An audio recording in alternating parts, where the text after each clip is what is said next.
আপনার ঘরের ডিম শেষ, ঠিক আছে, আমি এখানে নিয়ে বুঝে ফেললাম, এটার কোনো হিসাব নেই। তো বিজনেস জায়গায়, সংসার জায়গায় দুটো একসাথে ভুলা ফেলবেন না। ওই যে 300 টাকা কেক সেল করে কারা?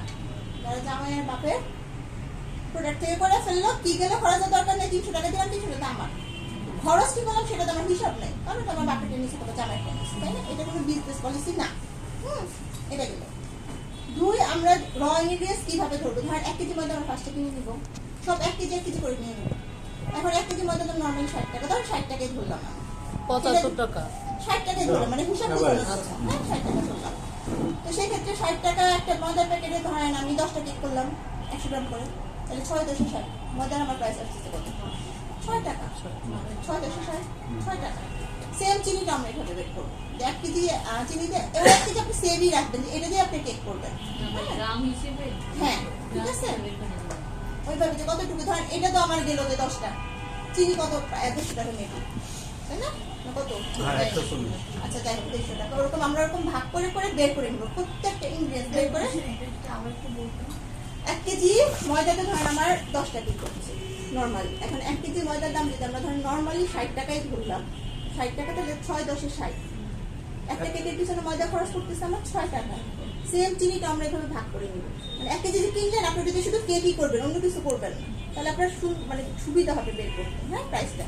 সেম 1 লিটার তেল কিনলেন, তেল কি শুধু আমাদের ময়েস্ট খেতে লাগে, তাই না? নর্মালি কিন্তু তেল আমাদের লাগে না। তারপরে তেল রাখলেন প্রাইসে। ভ্যানিলা এসেন্স যদি রেড ভেলভেট ইউজ করেন প্রাইস মোটামুটি বেশি, একটা কেকের জন্য আমরা মোটামুটি 7 থেকে 8 টাকা ধরবো ভ্যানিলা এসেন্সটা, ঠিক আছে গেল।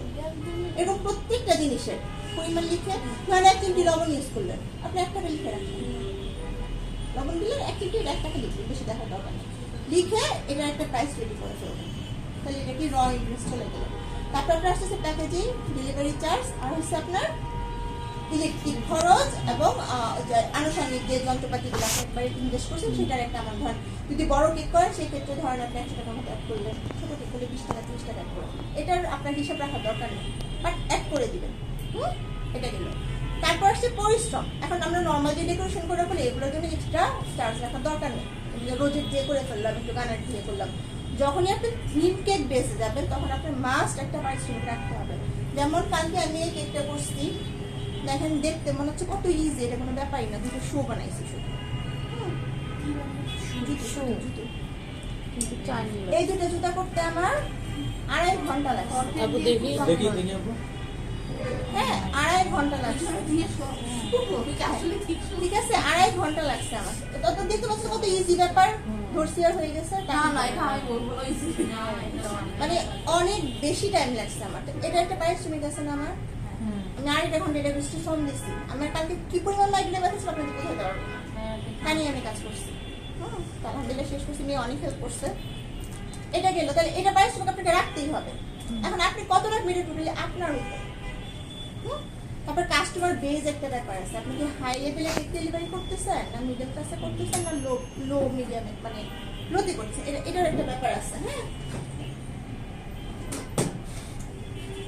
ঠিক আছে। এটাও গেল একটা ব্যাপার।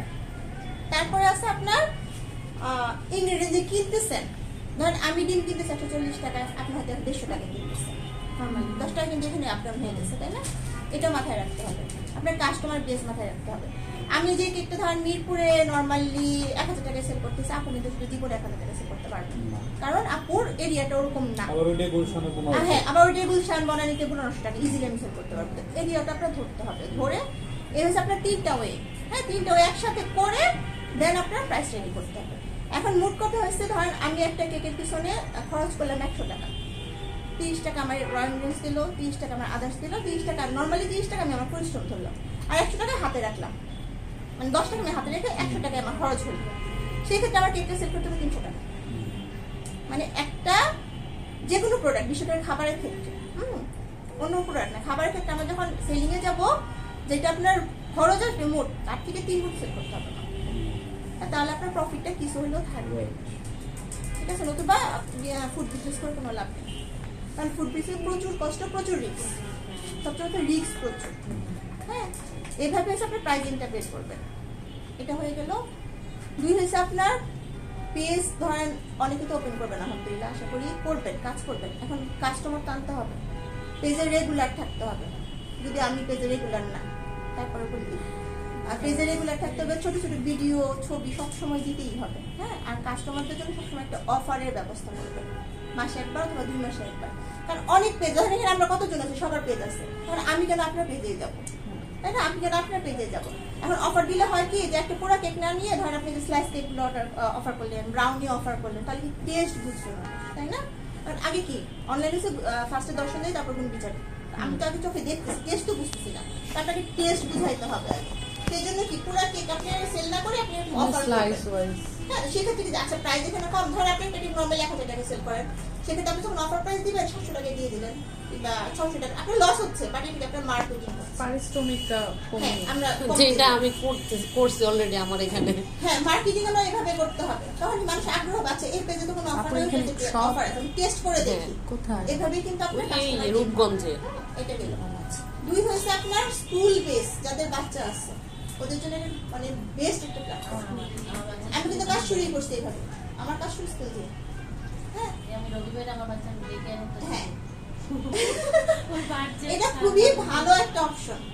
হয় না যে বাচ্চা কোন বাচ্চা বার্থডে গিফট তো দিবেন, গিফট না দিয়ে কেক করে নিয়ে গেলেন, সবাই মিলে কাটলেন, ওখানে গার্জেনরা থাকে, একটা গার্জেন একদিন দিদি 3 দিন ফ্রি খাবে, 4 দিন দিন কিন্তু সে নর্মালি লজ্জা লাগবে তার, হ্যাঁ, যে কবার আমি এভাবে ফ্রি খাবো, ঠিক আছে অর্ডারই করি এবার।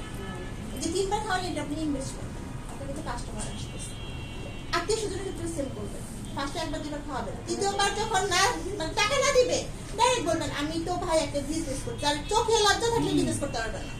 না, এটা হচ্ছে সবচেয়ে বড় কথা, যে ননদ কি বললো, ভাবি কি বললো, টাকা চাইবো, বিজনেস হবে না।